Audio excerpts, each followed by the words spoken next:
dimulai. Baik, Assalamualaikum warahmatullahi wabarakatuh. Salam Om Swastiastu, Namo Buddhaya, salam kebajikan. Rahayu. Selamat pagi, Pak Suri Ezraina. Gimana Pak kabarnya? Baik. Alhamdulillah. Udah sarapan ya Bapak ya? Alhamdulillah. Bagaimana para peserta kabarnya baik hari ini? Sehat semua? Udah sarapan? Alhamdulillah. Semangat ya pagi hari ini? Semangat ya pagi hari ini? Semangat. Oke, alhamdulillah.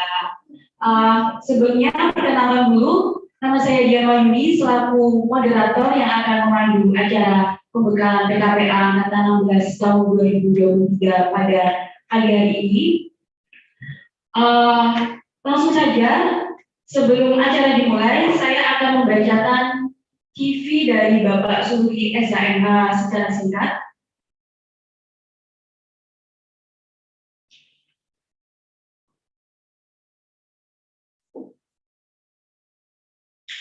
Nama Suri SHMH, lahir di Surabaya 23 September 1979, kewarganegaraan Indonesia, agama Islam, nomor telepon mungkin nanti di akhir saja ya.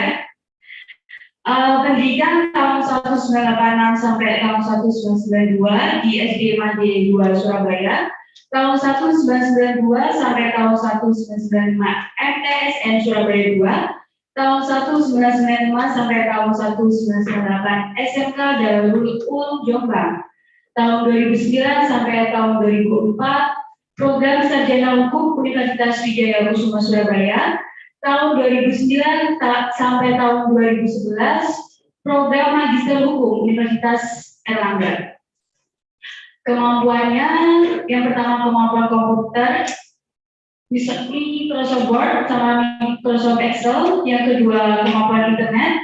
Pengalaman kerja mulai tahun 2004 sampai tahun 2006 sebagai wakil ketua KUD Sumber Rezeki, dan yang kedua mulai tahun 2006 sampai sekarang bekerja di kantor advokat Haryanto dan Partners sebagai senior lawyers. Yang ketiga mulai tahun 2017 sampai sekarang mendirikan kantor hukum Suri dan rekan. Yang keempat menjadi asisten dosen atau dosen pengganti di universitas swasta. Yang terakhir menjadi pemateri dalam pendidikan khusus advokat atau PKPA DPC Peradi Surabaya.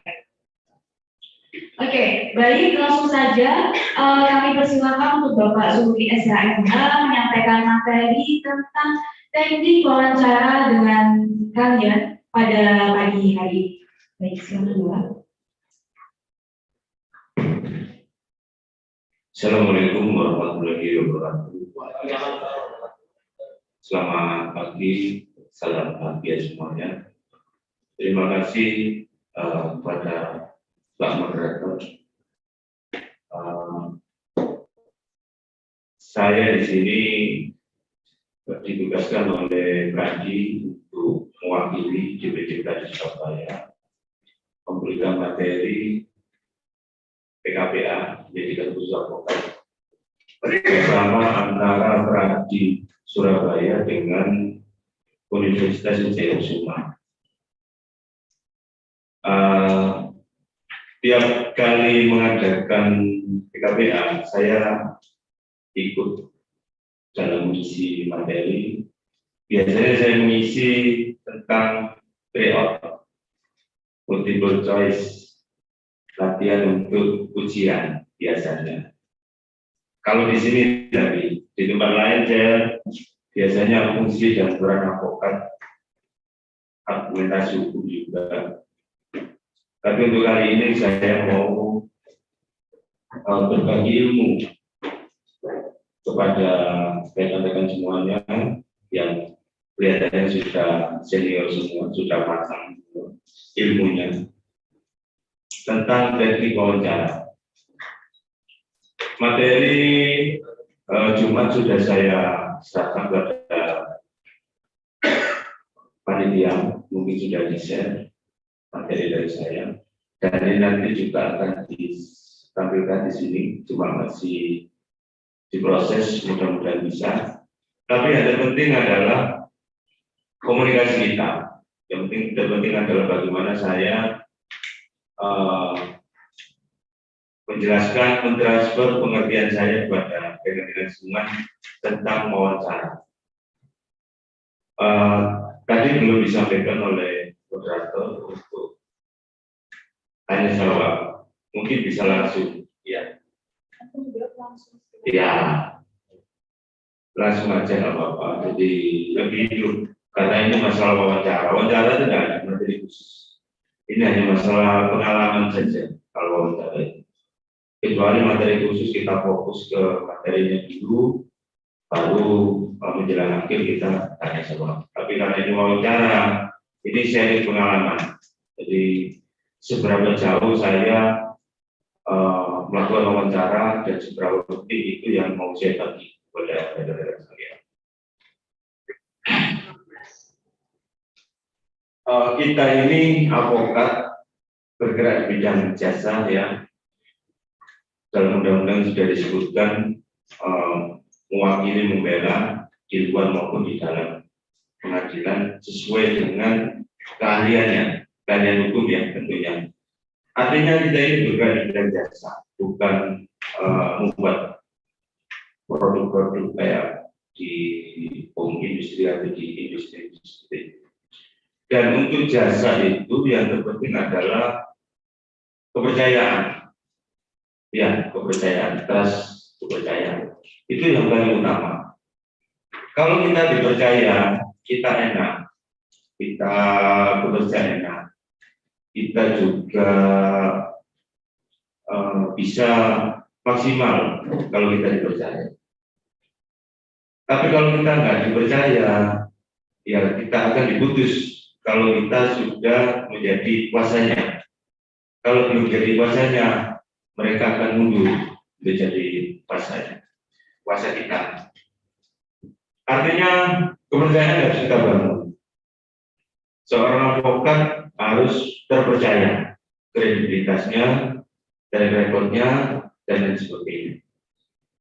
Untuk saya sendiri nanti rekan-rekan bisa lihat di Google ya, seluruh pengacara atau seluruh advokat, nanti muncul foto saya atau berita-berita tentang saya.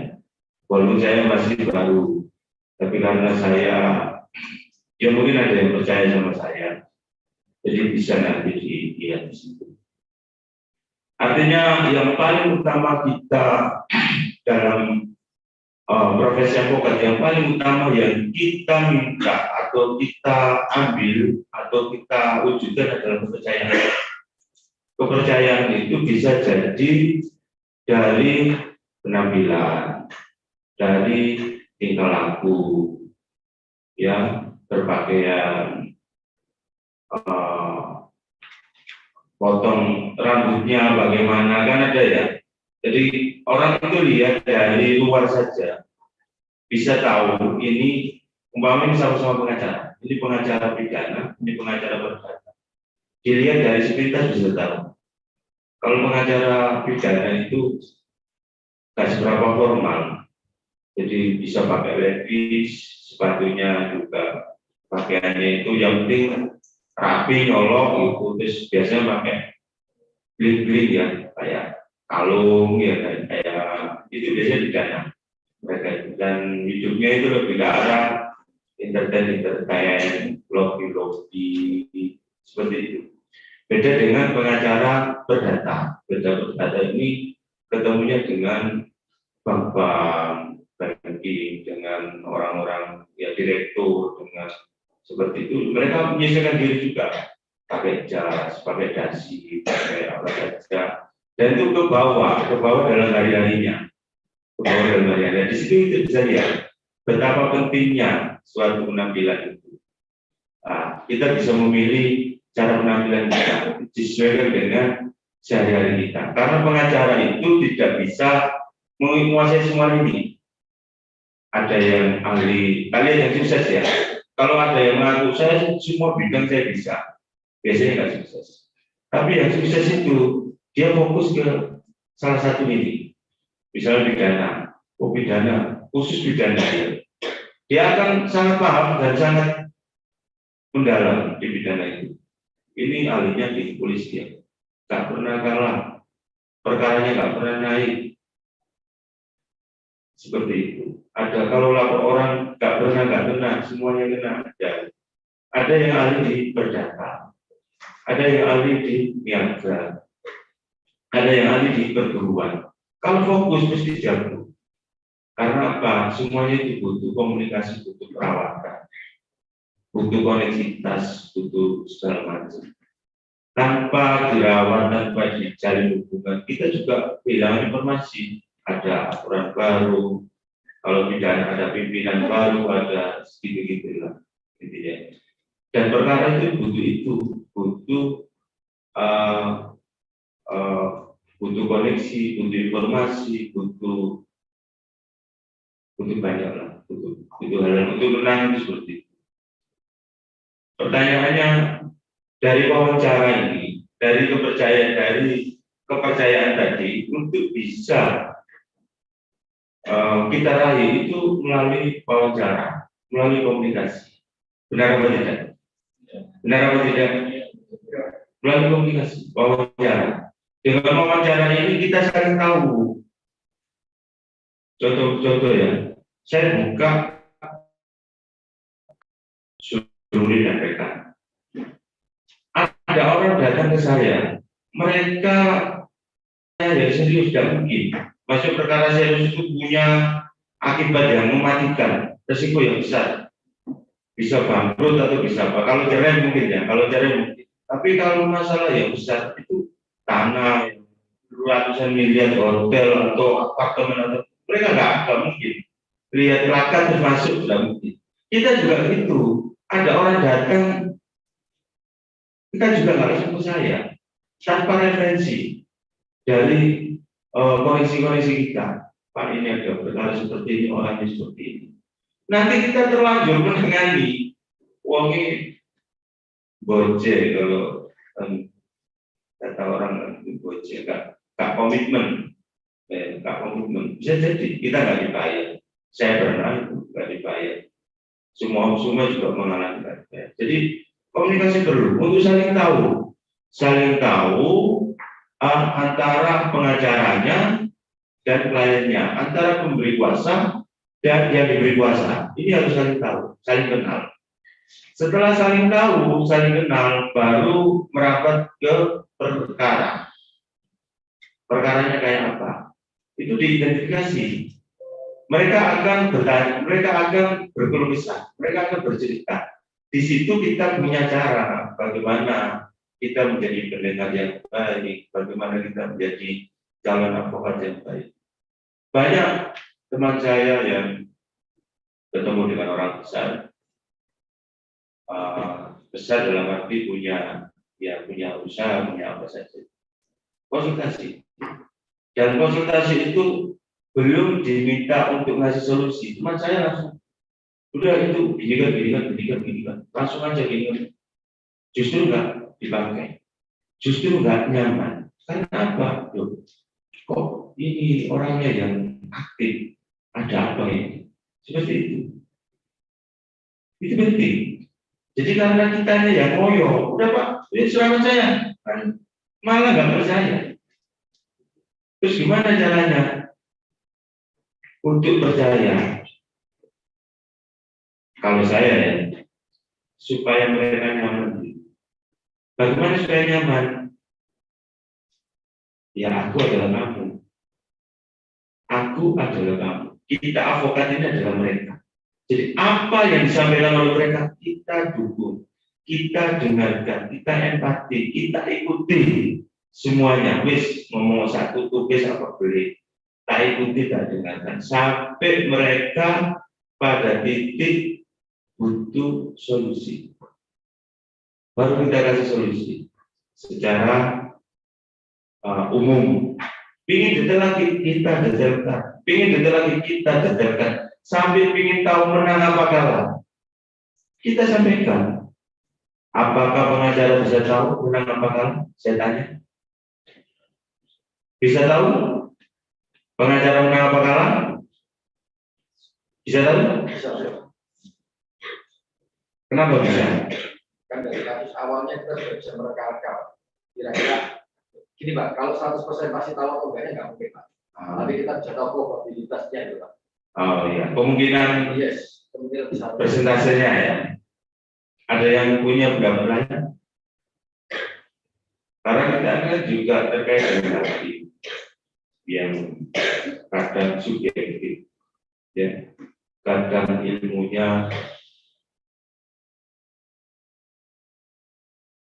keahliannya, kadang juga kepentingannya agak sesuai, ya kan kita cerita.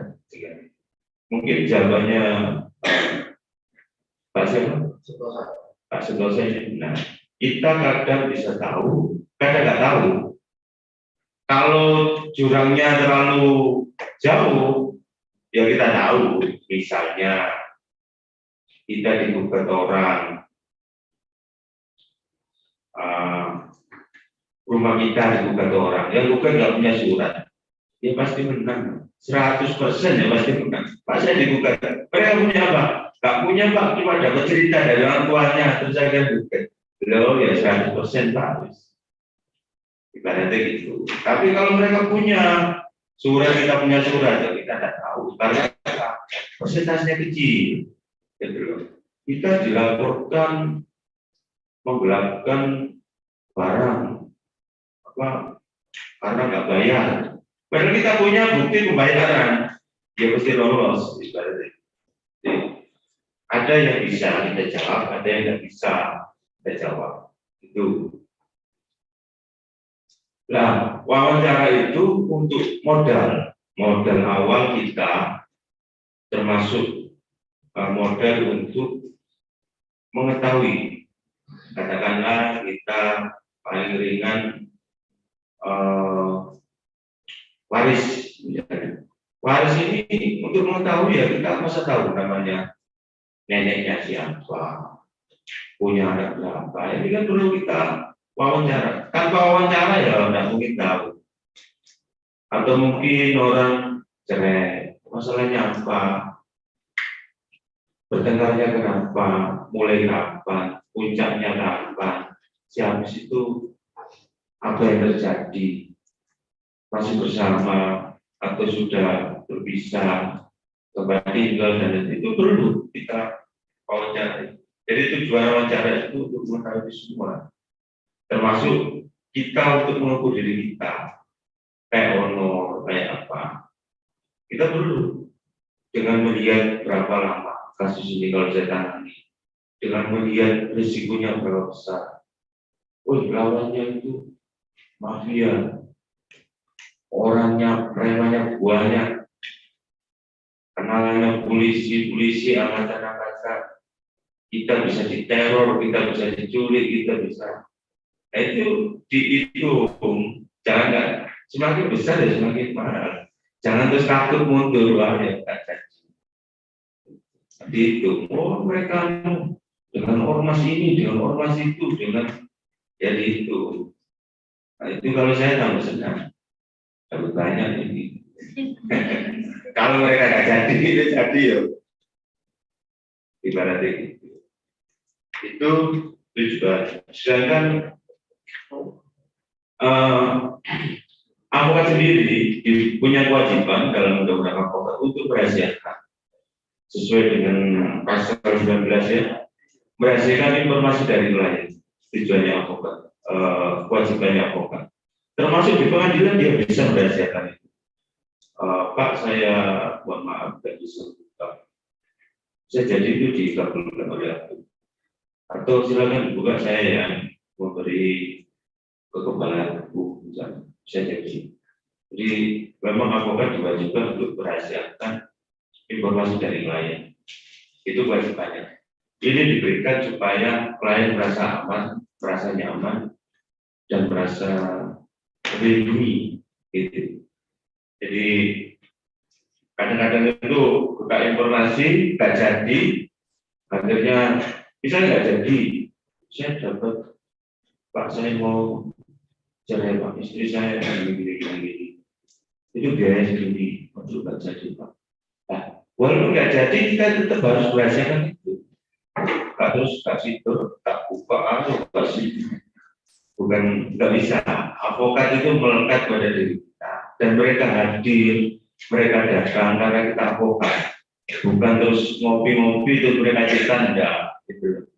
Jangan terus pertemuan antara advokat dengan klien ini dibuka. Nggak boleh, nanti akan bisa dilakukan di advokat. Bisa, dan kalau akibatnya sangat parah ya bisa pemberhentian sebagai apa. Pengertian wawancara.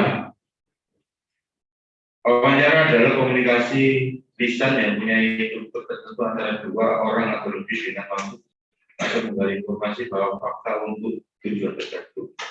Mungkin di antara kita ini ada yang pernah diwawancarai dan pernah mewawancarai, mungkin ya minimal dengan anggota keluarga. Dedesnya omongan itu kampung, hanya sedikit mungkin. Tujuannya tadi kita sampaikan secara tertulis, konsultasi dapat dilakukan secara tertulis dan atau bisa bertemu dengan calon klien dengan menggunakan teknik wawancara, di mana terbaik karena dalam ini adalah interaksi antara calon klien dan advokat, sehingga dalam wawancara tersebut dapat diperoleh gambaran yang sebenarnya dan selengkapnya, tapi advokat berguna untuk memperoleh jawaban atau pemecahan perkara calon klien.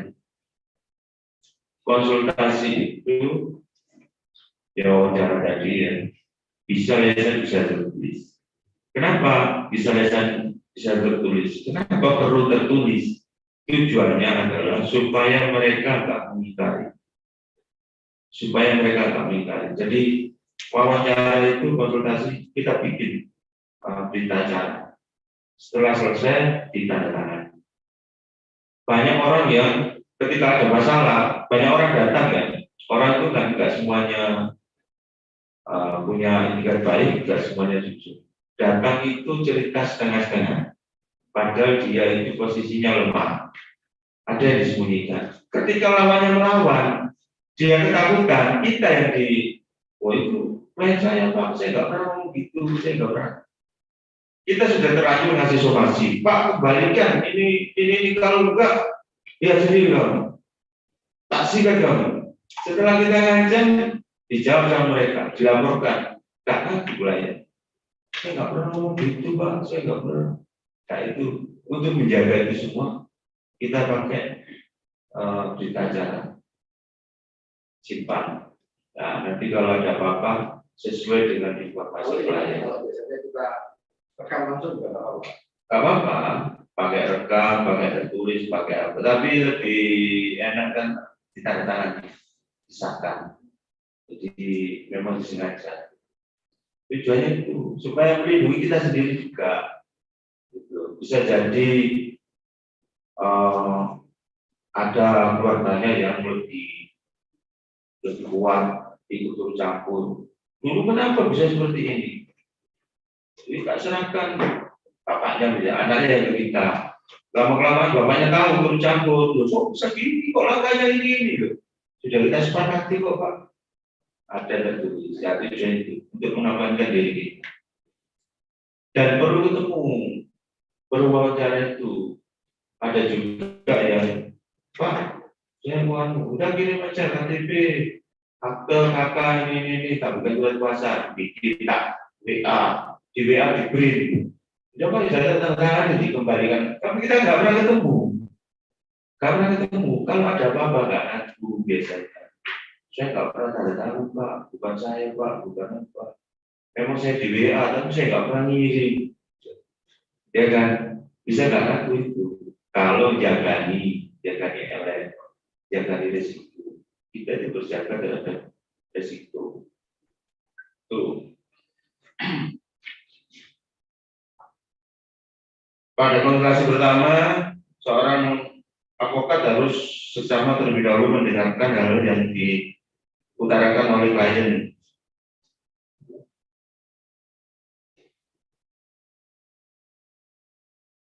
Jadi tadi tak sampaikan, kita tampung apa yang boleh kita sampaikan, kemudian kita ngomong perlu nggak ini dilaporkan, perlu nggak misalnya dia tentang keluarganya, ya kan?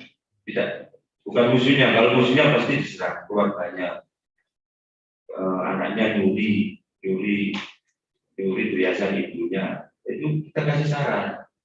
Nggak harus kita tangani langsung. Wah ini keluarga sendiri. Nanti kalau ada masalah sing repot siapa?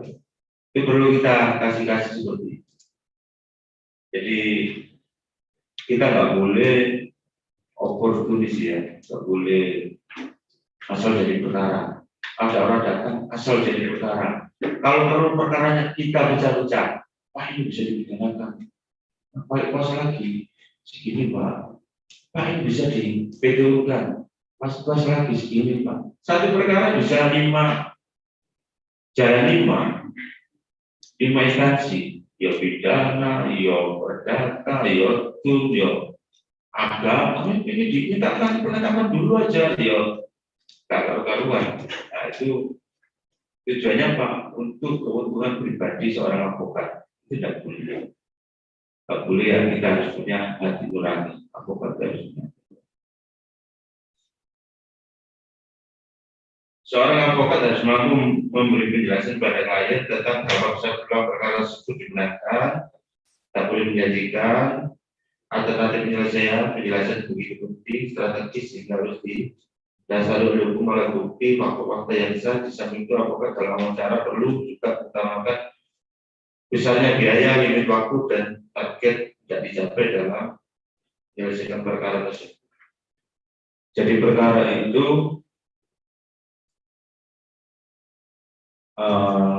advokat yang profesional ya, saya nggak mau benar salah. Advokat yang profesional itu punya tahapan-tahapan. Pertama kita undang dulu apa yang informasi dari klien, kita undang, kita surati informasi seperti ini, minta konfirmasi berkaitan dengan hal tersebut. Saya mengundang Anda pada hari ini dan jam segini di sini. Jika tidak berkenan dan waktu dan tempat, bisa hubungi nomor ini, kita ketemu. Tujuannya apa? Konfirmasi terhadap informasi klien. Ya. Tujuannya itu. Nah, kalau sudah kita undang masih nggak datang, kita somasi sesuai dengan informasi klien. Ada ini bayar, datang lagi kita somasi keras, nggak datang lagi ya kita lanjutkan ke hukum yang berlaku, mau dilaporkan mau dia tetap kita buka perdamaian. Target kita adalah penyelesaian. Target kita bukan berperkara. Terus nanti cepat mari lah oleh kuasa liya, teman. Itu jangan terus wah ini terus ingin menunjukkan diri, tak buat rame, tak buat apa supaya saya terkenal juga. Jangan. Jadi kepentingan kita juga kepentingan klien harus tetap kita tampung. Tidaknya dalam melakukan wawancara dengan klien menjawab urusan umum yang berkaitan dengan permasalahan yaitu apa, siapa, bagaimana, mengapa, dan bagaimana berkaitan dengan kasus tersebut. Kita itu juga sering memberikan gambaran karena kita sering berperkara ya. Misalnya saya berperkara, siapa kuasanya? Oh ini. Oh kuasa ini kalian ini, saya bisa tahu mayoritas. Siapa yang punya perkara? Oh Pak ini, oh Pak ini itu orang tua, Pak ini itu orang biasa main buku, Pak ini itu mafia hitam, Pak ini itu orang kuat putih. Itu kita bisa memetakan. Kalau ada melawan seperti ini caranya, kalau enggak habis. Kalau ini serahkan aja sama hakim. Jadi kita bisa tahu dari yang lawannya itu bisa ditahu dari pengacaranya. Oh, ini pengacara dari suku ini biasanya pakai ini nanti akan ada seperti ini. Oh, ini pengacara dari ini bisa tahu karakter pengacara. Ini kalau sidang menghadirkan menghadirkan masyarakat, ya ada pengacara itu. Katakanlah guru itu kalau sidang ya di depan pakai ada demonya, kalau orang sidang dewi. Saya itu pernah kan kayak sidang sama guru, mereka duduk di bawah, mau duduk di bawah, kuahnya sambil teriak-teriak sambil hakimnya wedi, khawatir akan isi yang mereka kamis. Tapi kita tidak pernah takut dengan itu semua, karena kita yakin dengan ilmu kita yakin dengan tindakan kita yakin dengan kebenaran kita, tidak pernah takut. Bisa kalau aku benar, aku sapi, aku terjadi apa-apa ya wis nasibku. Masa aku dikon salah. Tapi takut jangan. Takut nanti. Ya mungkin awal-awal ya. Nanti kalau ada awal-awal jadi pengacara, dapat kuasa ke Polda. Tapi ini seniornya yang nyuruh. Tapi ini, oh siap. Tapi mau masuk, pertanyaan coklat ini yang tidak tahu kantornya aja, bingung. Kacanya terus ada orang rapi-rapi datang, ada apa? Tidak pindah duluan. Mungkin awal-awal ada perasaan itu, ya kan? Tapi dikembalikan lagi, kita itu tujuannya sebagai advokat mandiri, independen, kita yakin dengan sama-sama profesi harus lawan, maksudnya dilawan dalam arti pemikiran-pemikiran itu nggak boleh. Terus mau kamu polisi, mau kamu jaksa, mau kamu hakim, itu adalah posisi saya seperti itu. Jangan pernah lawannya. Bang, sumpah parah. Polisi punya kewenangan untuk nahan orang, untuk marah-marah, pistol misalnya. Ya, nggak usah takut. Karena kita yang sarjana hukum, kita yang PKPA. Pak polisi nggak pakai PKPA. Ya, harusnya kita lebih ilmunya ya, harusnya kita lebih tinggi dari mereka. Nah, kalau ilmunya lebih tinggi kok takut nanti? Ya, sama jaksa juga seperti itu. Jaksa punya argumentasi, punya bangunan. Jadi ketika wawancara itu tujuannya adalah untuk mengetahui masalah. Setelah mengetahui masalah, kita membangun, kalau pidana ya, membangun kayak bukan opini, kayak struktur. Harus punya itu. Jadi jaksa penuntut umum itu punya bangunan, perkaranya itu seperti ini. Kita juga punya, harusnya membangun suatu argumentasi, perkaranya seperti ini. Tanpa bangunan itu kita akan kalah. Karena apa? Paling kita mengelak, gak pak, DBAP, gak pak. Nantinya gak ini akhirnya. Karena dengan jawaban kita sendiri, loh kamu tadi kaknya sini, sekarang ini. Jadi kita harus punya bangunan dulu, nanti arahkan seperti ini. Jadi setelah ada bangunan, kita mengelak ya mengarah ke sana semua. Nah itu tujuannya wawancara seperti itu. Ada yang tanya? Setelah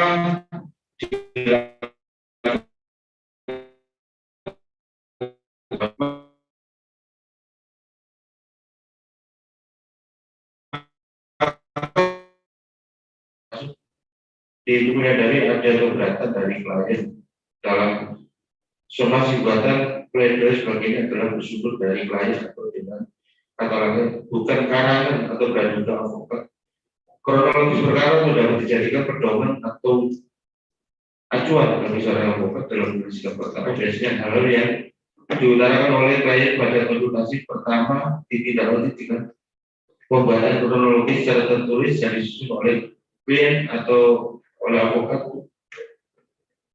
mendengarkan uraian tersebut. Ditandatangani oleh klien agar uraian tersebut dapat lebih meyakinkan advokat tentang kebenarannya. Di sisi lain dapat tanggung jawab hal yang diuraikan dapat membuat uraian kronologis yang biasanya diikuti dengan alat bukti yang mendukung uraian tersebut.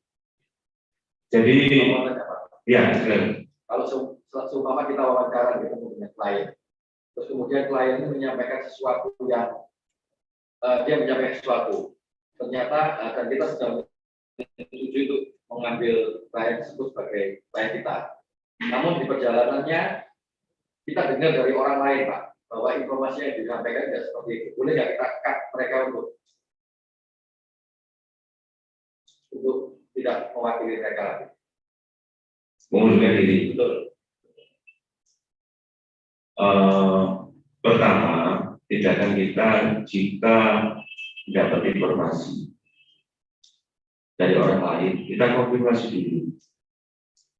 Ketika konfirmasi itu dapat jawaban yang benar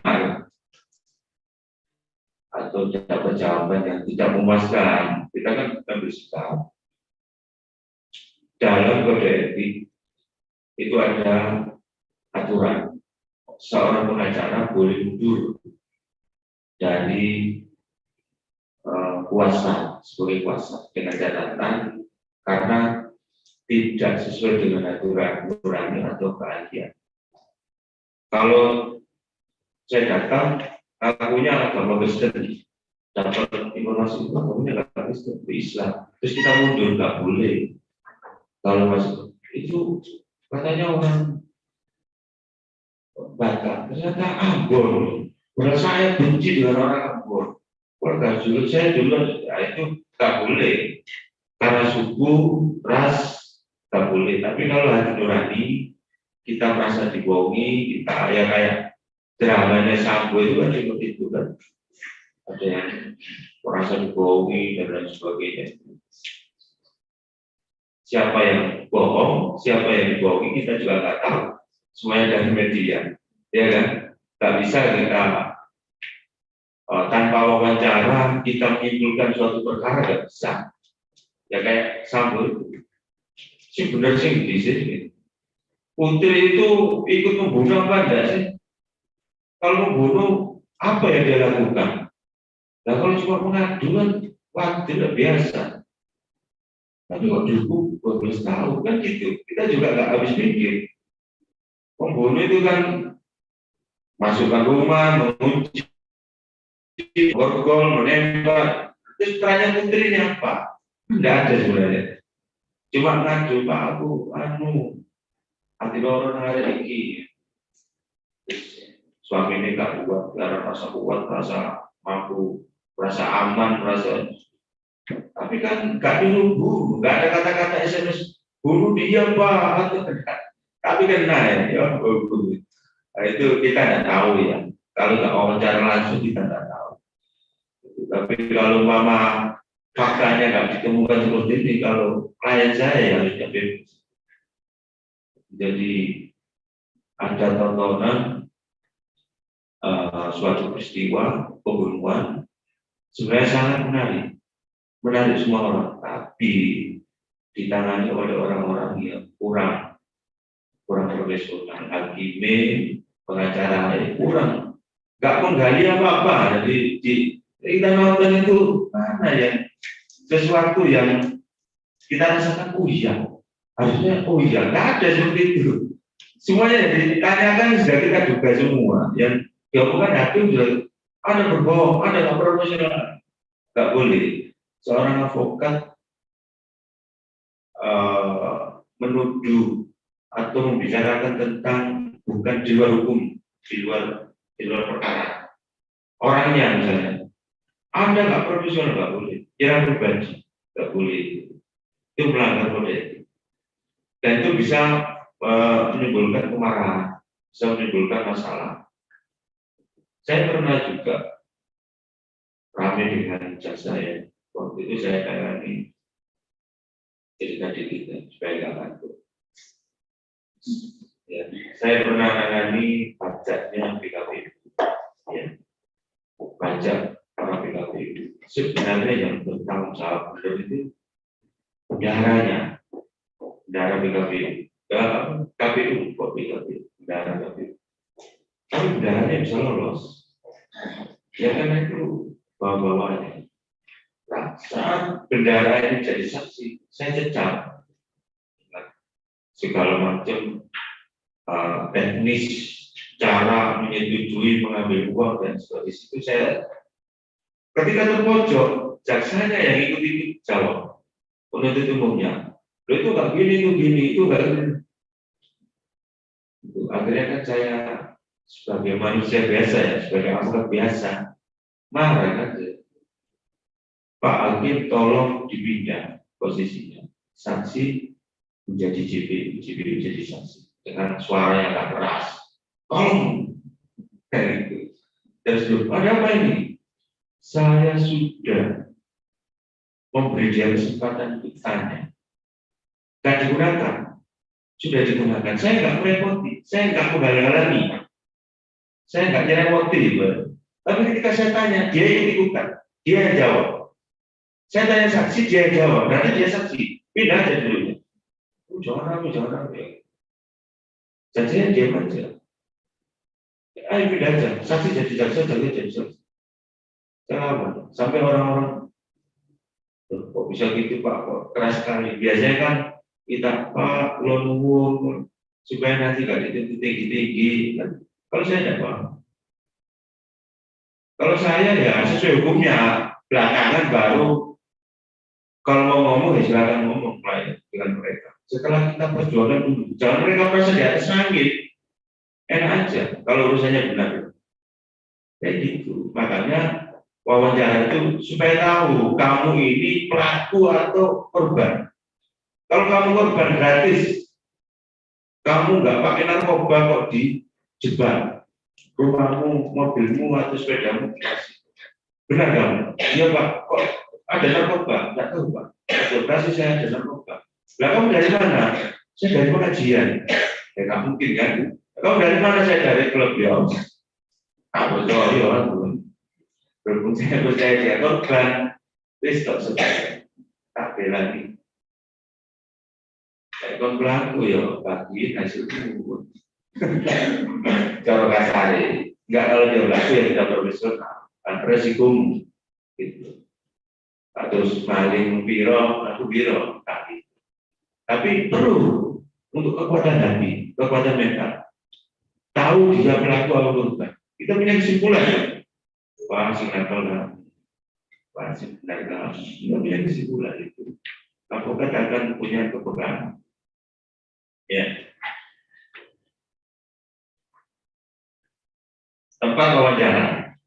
tempat wawancara ini bisa di kantor bisa di tempat tinggal bisa di tempat yang disepakati para pihak kafe tempat hiburan dan sebagainya kalau tempat hiburan saya nggak setuju karena apa nggak fokus ya kan tempat wawancara kalau di situ suaranya gantung mana bisa itu salah ini ya kan tapi itu ada yang terjadi banyak salah dalam diri kita kalau bisa dicontoh orang-orang yang benar-benar fokus menyelesaikan masalah ketemu awal gak mau di luar itu Pak ayo di SSU Pak ayo di TP gak mau Pak kalau sudah mau bayar sudah mau mengeluarkan uang loh gak mau ketemu ya di kantor sampai supaya apa nek ono masalah mereka bisa nyari kita atau minimal di rumah kita mereka mau bayar tapi kalau di kafe di SSO di kunjungan nggak mau bayar kalau ketemu saja boleh ngobrol-ngobrol boleh tapi kalau sudah mau bayar harus tahu kantornya harus tahu ada juga orang yang nggak paham ketemu dengan LSM, ketemunya di mana? Kumpul, kena berapa? 15 juta, habis dapat hilang orangnya. Pak, saya ditipu orang, kok bisa? Iya, saya mau dibantu ini. Terus sampai kapan? Ngasih kan? Saya ketemu di Bungkul, Pak. Wah, ya, godong sembarang. Jadi salah kamu. Semuanya itu perlu tempat penting, tempat penting. Di samping itu tempat juga representasi. Ya. Kalau kantor kita bersih, kantor kita besar, kantor kita mewah, kita narik orang juga enak, sesuai, ya kan? Di depan kita parkir Alphard atau Pajero, ya kan? Kantornya Grupo ya, kantor kita ya Pak, itu sudah lengkap. Ya, mereka juga percaya apa ini perawatannya dan sebagainya. Kita ngomong, mereka bisa paham. Tapi kalau kantor kita itu satu petak kayak kios, depannya nggak ada parkirnya, ya kan? Di situ Jupiter, ada sepeda motor kita Jupiter situ, ya kan? Ya maksimal 10 lah, di atas 10. Ya apa nggak ada? Katanya ibaratnya gitu. Kayak misalnya di PA lah, coba di PA, coba lihat apa orang-orang yang fotokopi itu juga ingin cari perkara, ya kan? 3 juta, 4 juta, seperti itu.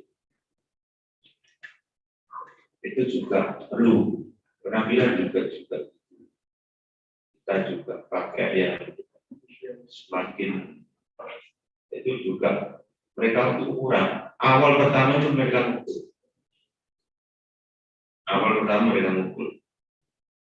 Hal yang harus dipersiapkan dalam cara penampilan ini tadi rapi sehingga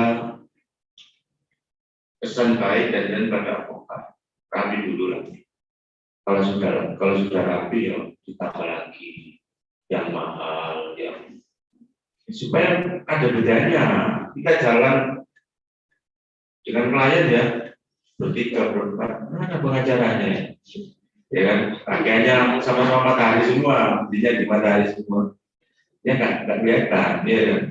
Tapi kalau ada yang wah pakai sepatu yang ya kan, pakai baju, wah itu paling pengacara itu. Kelihatan kayak sejahtera gitu, padahal yang nyewa semua. Tapi harus ada bedanya. Kita masuk itu ke pengadilan, pasti itu pengacaranya. Kita masuk ke polisian, itu pengacaranya. Harus jangan berpenampilan umum. Itu ya.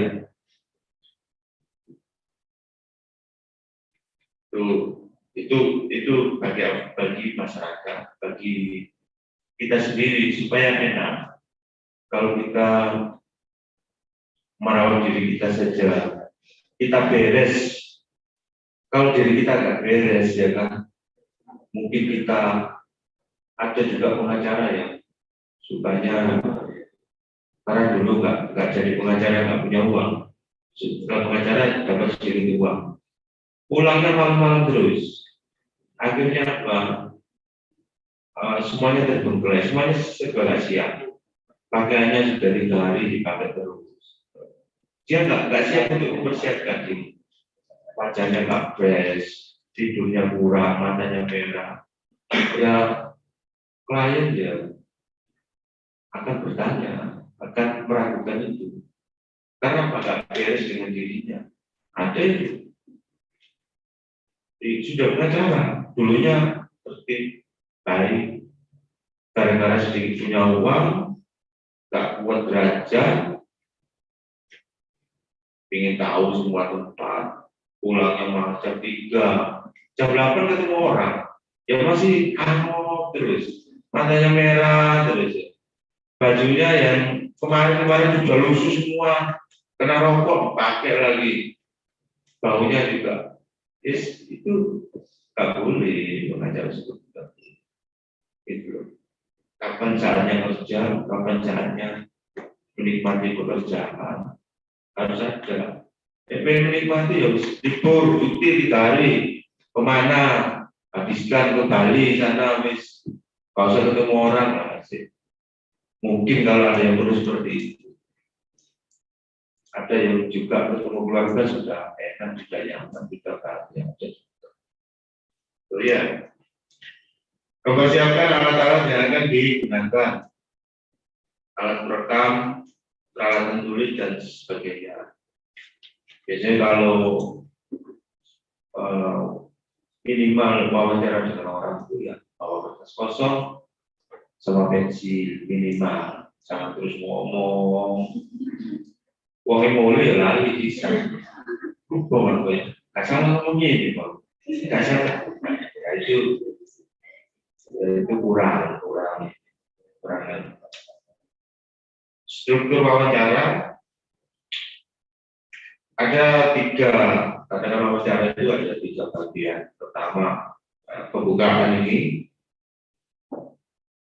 orientasi tentang apa yang akan dibicarakan dalam wawancara. Digunakan untuk menjaga hubungan baik wawancara, membuat keduanya terlibat dalam wawancara dapat menjadi bebas, leluasa, tidak drama, tetap mulai jujur, tulus, enak. Menciptakan suasana saling percaya dan saling berbeda. Seorang advokat itu tidak cukup dengan hanya baik, tidak cukup dengan hanya jujur. Wah itu advokat ini jujur, advokat itu baik, ya kan? Jujur baik, kalau nggak menguasai masalah ya orang juga nggak mau, ya. Jadi perlu jujur, perlu baik, juga perlu menguasai masalah. Oh masalahnya seperti ini, caranya seperti ini. Oh masalahnya ini, pasal ini kan segini pasal. Oh pengacara ini itu pengacara yang teknik. Jadi karena dia itu jam terbangnya kurang, tapi kumlot di sarjananya, maka dia menguasai pasal itu. Tapi perkara di lapangan itu bisa jadi berbeda-beda, bisa jadi tidak ada dalam buku. Perlu suatu rangkuman, perlu suatu solusi. Nah itu kadang tidak semua pengacara bisa. Kapan kita bisa? Kalau kita mau bisa makan di tempat yang baik, di situ nanti akan banyak perkara, di situ akan banyak terlatih ngasih solusi. Nah, kita bisa tahu cara menyelesaikan masalah yang tersederhana, terbaik, termurah. Kita bisa tahu. Oh ini sebenarnya intinya di sini. Ini kan selesai. Nah itu yang diperlukan oleh pencari keadilan. Jadi harus bisa menyederhanakan masalah. Advokat harus jujur, terpercaya, harus mampu menyederhanakan masalah. Yang ketiga, tuntas. Wah ini loh, ini loh, jujur. Tapi perkara aku gak mari-mari.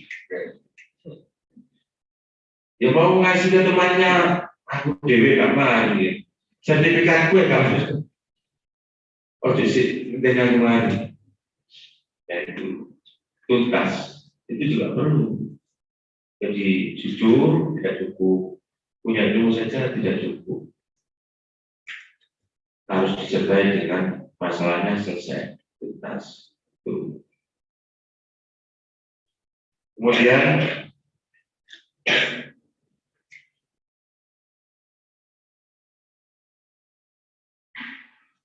di bagian tengah itu dalam wawancara itu bagian yang kita menggali. Kadang-kadang orang itu nggak jujur pada kita. Pak, pelakunya bukan saya. Pak, ini bukan. Pak itu seperti ini dulu seperti ini. Kadang nggak jujur. Itu kita bisa secara detail. Secara detail itu argumentasi hukum.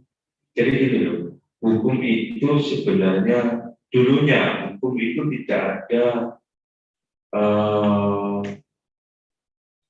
ilmu khusus, tidak jadi ilmu khusus. Karena hukum itu sebenarnya mudah sekali, rasional. Kalau nggak rasional bukan hukum. Jadi orang apapun boleh, ini benar ini salah tahu sebenarnya. Itulah hukum. Cuma ditambah istilah-istilah. Jadi orang datang ke kita, nggak masuk akal ceritanya.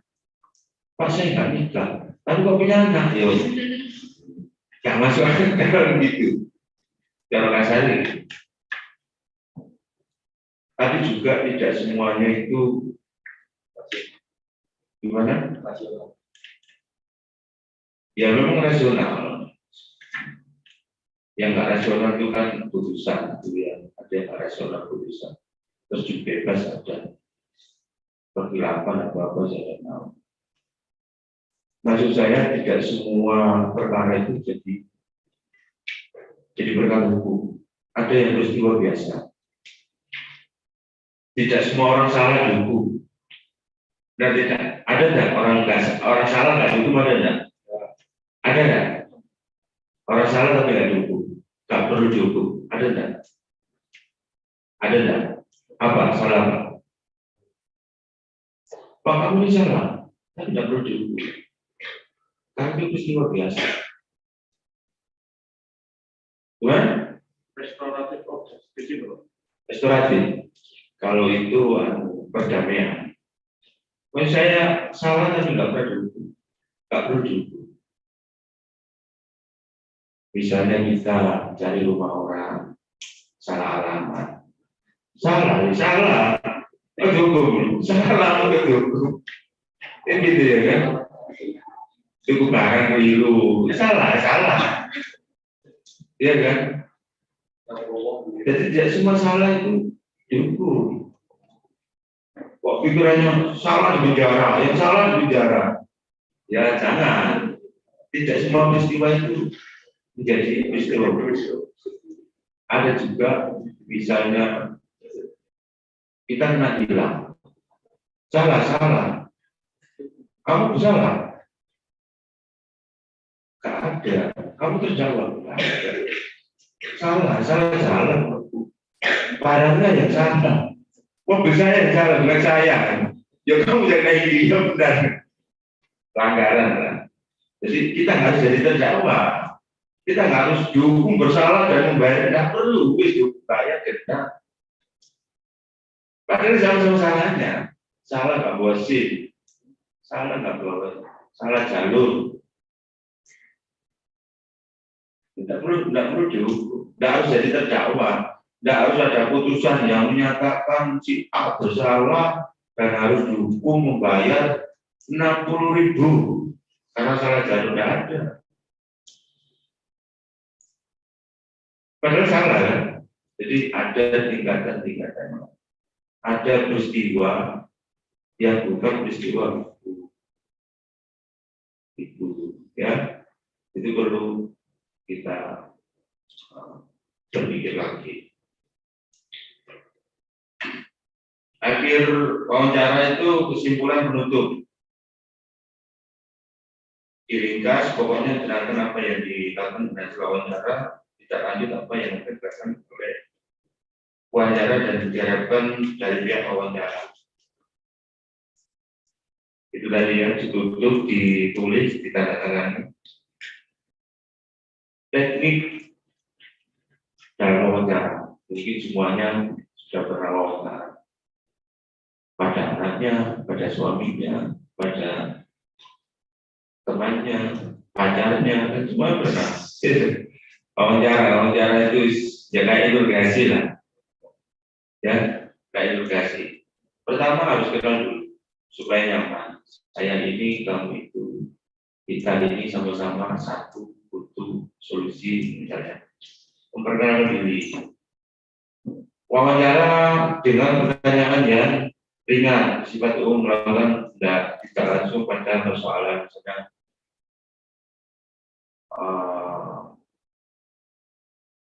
Misalnya ada yang orang mau cerai, ini kita tanya, kenapa sih kok cerai?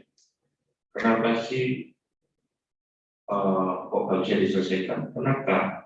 Coba untuk disampaikan. Sifatnya bagaimana? Kita ke arah sana dulu. Itu gini, mungkin ya itu sudah umum. Hal seperti itu sering terjadi di kota-kota besar, di TV-TV sering sinetron mungkin.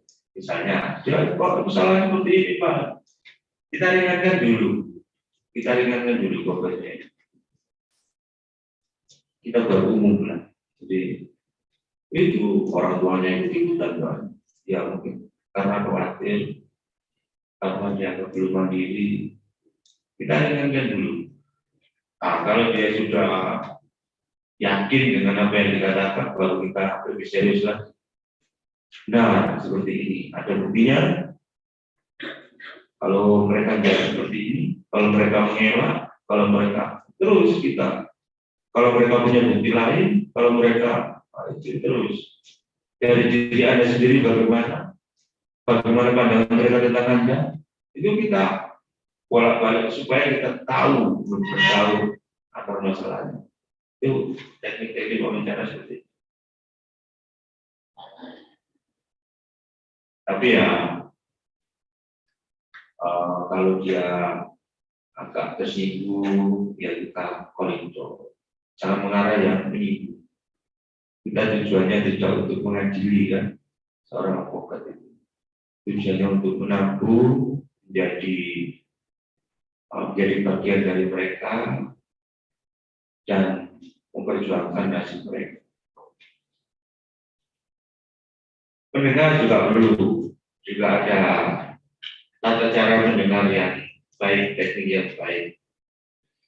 Mendengar pendapat informasi secara sama dengan klien, usahakan tidak menyela dan putus, jangan minta pengulangan jawaban, menjaga konsentrasi, menjaga pokok-pokok pembicaraan, memberikan catatan tambahan yang penting, dapat penumpang pemahaman wawancara, merangkum si wawancara. Jadi pendengar yang baik itu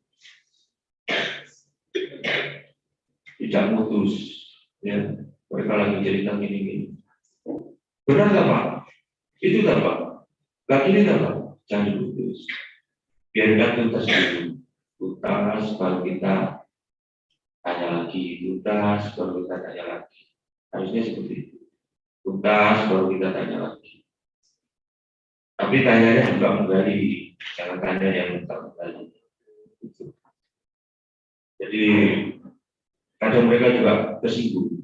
Kalau lagi bercerita diputus juga tersinggung. Mereka juga merasa diadili, mereka merasa nggak dipercaya. Apalagi kita bantah, ya kita dibantah keluarga aja, pikiran nggak karu-karuan, ya. Saya dibantah istri saya, kok suami bantah, burimu sombong, kayak gitu. Wah, cerita cemburu nggak karu-karuan. Ibarat itu kita kembalikan pada cerita yang bermasalah. Menanggapi pertanyaan klien, apabila dalam wawancara tersebut ada pertanyaan dari klien, memberikan jawaban yang sebenarnya sesuai dengan peraturan hukum yang berlaku, usahakan dalam memberikan penjelasan jangan terkesan berbeda. Jadi itu harus yakin.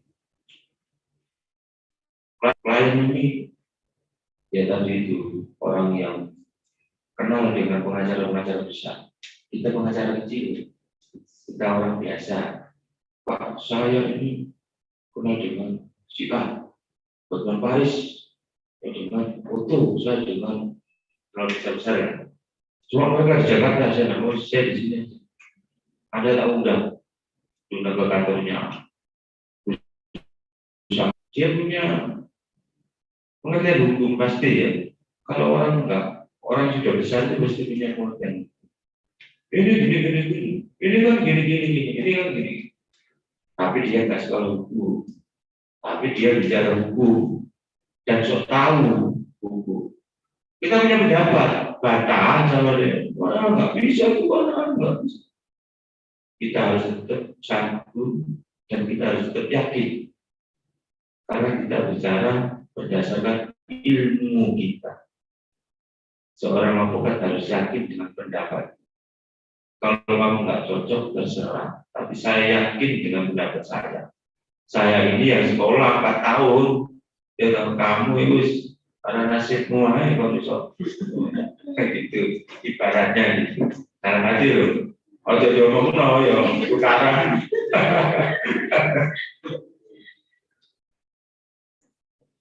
Membangun kepercayaan merupakan hal yang utama. Pertama, hubungan antara klien dan advokat. Manfaatnya ya, manfaat dalam membangun kepercayaan.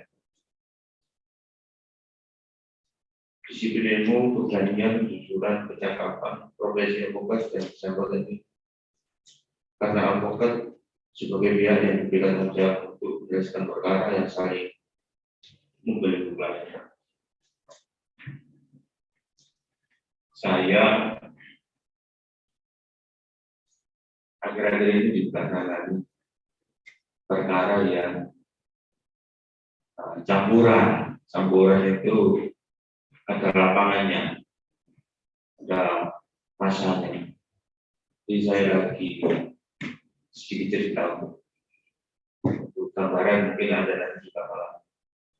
Sudah ilmu kita sudah kita tuangkan karena ada perebutan tanah, sisa tanah. Di situ kita beli nggak tuntas, penjualnya merasa masih belum dijual. Pembelinya merasa sudah beli, tapi nggak tuntas. Dan itu dilakukan oleh orang tua mereka. Anak-anaknya akhirnya diwarisi masalah. Ribut lah. Ribut ini, kalau wilayahnya bersih, banyak, biasanya pakai ilmu. Pak Wong wis kakek besok lagu. Pak Wong. Jadi saya nangani perkara belum selesai, ada 2 orang meninggal, mati temen apa mati karena itu apa meninggal. Jadi kayak ada gitu-gitunya. Kalau bersih Sidoarjo itu preman. Jadi yang saya di Gresik itu seperti itu sampai terus aku ya apa Pak aman takut kok bisa kapan sampai sampai aman Pak aman itu juga sih tambah juga kalau besar saya di Sidoarjo preman kalau sudah nggak pakai itu 300 orang jadi saya lokasi 350 orang polsek datang saya berbagi waktu itu dari salah satu ormas. Terus akhirnya sampailah kepada saya, Pak, orang ini, posisi dia begini. Terus, ya kekuatan lapangan Pak. Oh iya, wis sip ini. Masalah pada saya. Siapa yang di situ? Ini tak panggil semua, ketua-ketua. Itu kalau 350 orang sudah join. Itu dari Krian sampai timur itu aja ada nakal-nakal lah preman-preman ini ibaratnya dari Krian sampai timur. Kalau nggak catatan kamu itu tahu nggak posisinya ibarat berapa kan nggak usah ikut sampaikan anak-anak sampaikan timur berhenti setelah saya datang padahal itu di Polres itu sudah Polres Sidoarjo bikin kacau, namanya orang banyak, merasa kuat, merasa benar. Akhirnya setelah ketemu saya sampaikan dengan reda, biar pengadilan yang menentukan. Gak seberapa waktu, 1-2 bulan datang lagi dari suku N ini, 60 orang, bawa turut, bawa nyerang, hukum dihancurkan yang saya masih jam di telepon di video call Pak ini gimana ini Pak ya wis sampaikan ini ada pengacaranya sebut nama saya dikasih tahu Pak ini bisa wawancara ini. Mereka akhirnya ternyata mereka kenal saya boleh kan. Nah, terus akhirnya perbuatan di lapangan. Jadi kita itu pengacara, bukan maksud saya sombong. Kita itu pengacara. Posisi kita itu di atas mereka, preman, orang-orang kolektor. Posisi kita dari mereka. Kita ini realnya jalan yang benar. Mereka itu kayu, kan. Tak usah takut dengan mereka. Karena apa? Wilayah kerja mereka berbeda dengan kita. Bisa jadi mereka itu butuh kita untuk dapat pekerjaan. Saya saksi hidupnya banyak ngasih perkara dengan mereka. Nah kalau sama-sama preman, yuk. Dokter lawannya dokter, pengacara lawan pengacara. Jangan kita melawan preman. Preman itu punya wilayah sendiri. Menang dengan kita, mereka juga enggak angkat benderanya. Kalau mereka dengan preman lain, menang, oh bisa kalah lagi, itu. Wah, dadal surga ya, wah dadal surga, dadal dadal es, nolak mobil kan, ibaratnya gitu ya. Jadi kita itu advokat itu di atas mereka, terus takut dengan kolektor, takut dengan orang 10 ini. Nah dan saya bawa mobil belum izin gimana kan? Kalau saya takut, ya diajak ngomong kuasamu mana, you know? Siapa saja yang dapat kuasa, masuk 10 orang yang nggak dapat kuasa mundur sebelum tak tendang, kan gitu, mundur deh, tinggal 2 orang, kamu jadi kuasa gini sudah punya sertifikat enggak dari BI, dari OJK, gitu. Judicial ini kamu beragam, eksekusi, diajak ngomong gitu, terus, aduh, takutan, jangan. Kita advokat tak boleh kalah, tak boleh kalah, kita benar tak boleh kalah. Tanya surat kuasanya, tanya sertifikatnya, tanya yang bereksekusi siapa pengadilan. Oh tak saya berapa tahun? Oh saya baru 3 bulan nggak bayar sudah dikejar-kejar, kan gitu.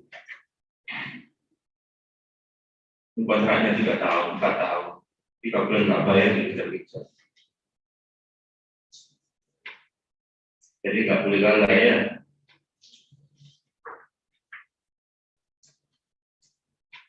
Proses lainnya kepercayaan. Suatu kepercayaan hanya atas proses kemauan 2 belah pihak. Berhubungan dan saling percayai dalam menyelesaikan perkara, kepercayaan juga dapat berkali, berdasarkan sikap konsisten sehingga segala sesuatu terukur punya standar serta kualifikasi yang jelas terhadap suatu arah penyelesaian perkara serta kepercayaan yang lahir dari rasa empati yang cukup untuk mengenal harapan dan keinginan menyelesaikan perkara. Baik tadi kepercayaan itu bisa dihasilkan dengan cara-cara yang baik, dengan sikap dan lain sebagainya. Tapi pengalaman saya dalam beracara, kepercayaan itu dari referensi. Nah, bisa yang kita baik aja mereka juga tak terus langsung percaya. Kita manis ada maunya. Apa yang kita lakukan? Apa yang kita selesaikan itu menjadi marketing kita. Makanya jangan sekali-kali kita itu kontra, kita ramai dengan lain. Saya pernah disuruh itu di PNK lah. Saya pernah menangani undang-undang ITE di PNK lah. Tanding, kita ini kuat posisinya, mereka nggak kuat. Bukti kurang dan lain sebagainya. Kita banding. Si ibu ini nggak mau dengan cara-cara hukum. Dia kita laporkan KY, kita media massa, karena saya nggak cocok, Bu, kita berbeda pendapat. Saya mundur saja. Saya gitu. Ilmuwan saya seperti ini. Cara saya menyikapi seperti ini. Gitu loh. Saya melaporkan itu harus ada dasarnya. Tak asal berarti itu. Nggak cocok ya, udah gitu. Setelah itu di PT Unang, GMA Unang, tidak saya, Pak.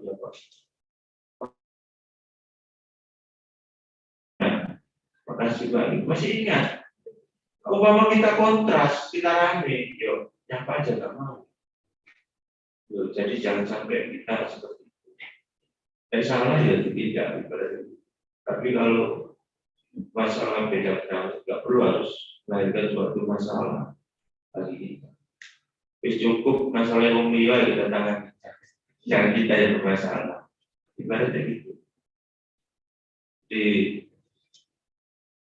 Makanya gini, biasanya advokat yang ingin cepat sukses, saya kasih tahu ya, advokat itu bisa menikmati hasilnya 4 tahun, 5 tahun. Kalau baru 1 tahun terus dapat 50 juta, 100 juta, itu berarti dia orang tuanya yang atau bagaimana dari orang lain, ada peran orang lain. Kalau dirinya sendiri, kalau saya sendiri ya, mandiri dari nol, dari orang yang magang, orang tua ibaratnya bukan advokat, di luar advokat, dunia baru advokat. Orang bisa menikmati itu 4 tahun, 5 tahun baru bisa dapat. Sebelum itu ya jadi saksi tahu, dia lebih besar, terus dapat uang besar, Anda tahu dong. Tapi saya ikutan nikmati. Karena apa? Karena kita juga belum menguasai ilmunya. Karena kita juga belum matang, belum bisa memprediksi.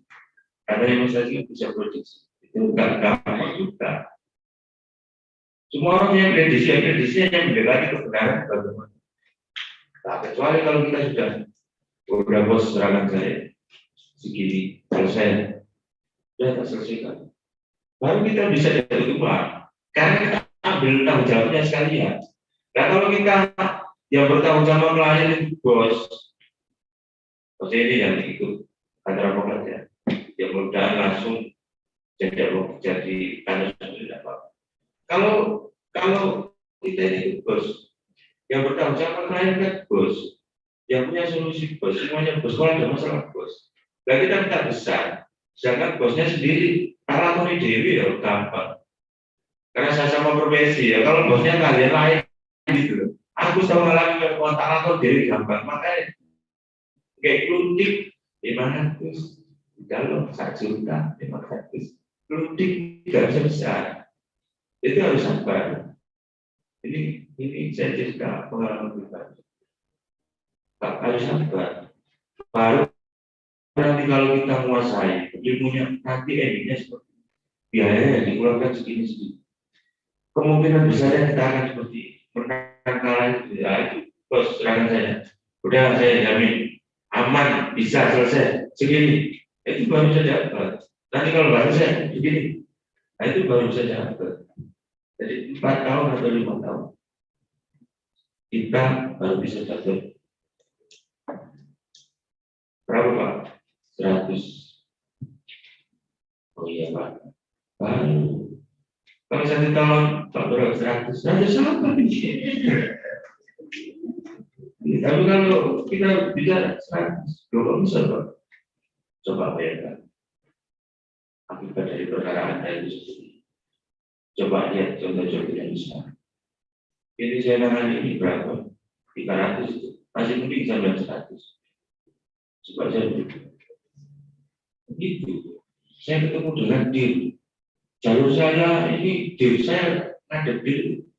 1 melati itu 5 juta. Jadi 3 melati 15. Kasutnya 2 melati 10. Kanitnya 1 melati 5. Bisa Pak. Sampai kayak 20 tak orang. Ibaratnya itu. Kalau mereka minta, kalau mereka nggak minta nggak apa-apa.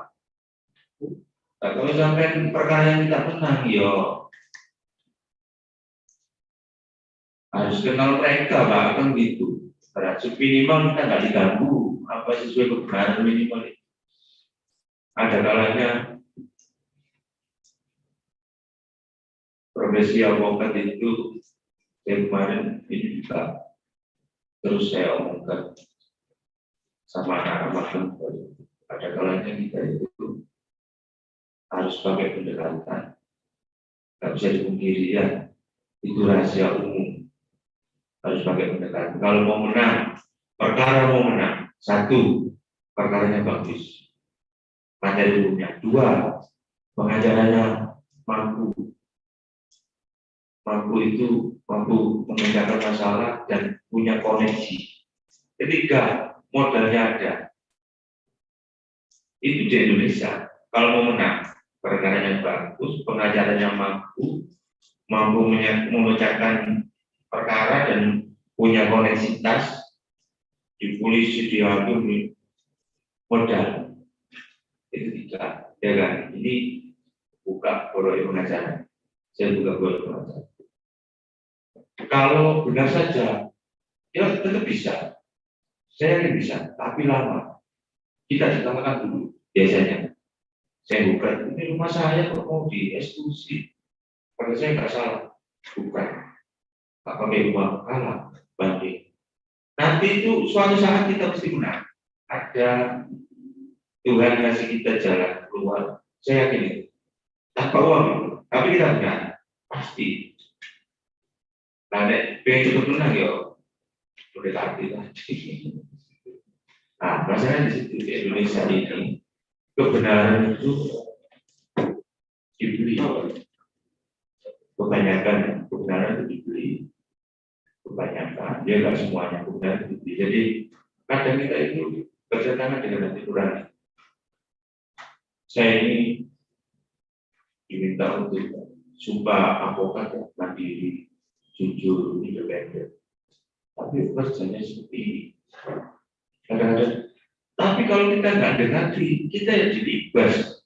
Sama mafia-mafia yang kita disingkat tidak kita diambil hak klien kita. Kalau kita mendekati, kita bertentangan dengan nurani. Wakil terus ngerti itu. Nyatanya sudah benar sih kalah. Ya kan? Nyatanya pengadilan negeri menunda pemilu. Masa bisa pengadilan negeri menunda pemilu? Itu aja. Nggak tahu bodohnya dia atau nggak tahu mau pensiun belum sanggup. Kita nggak tahu itu. Tapi kita coba berpikir lagi, profesi apa yang tidak ada kecurangan? Katakanlah dokter, yang COVID, berapa fitnah dokter? Nggak COVID dikatakan COVID, nggak ini. Berapa fitnah rumah sakit ya? Dulu yang dokter kita anggap mulia, yang nggak ada main-mainnya.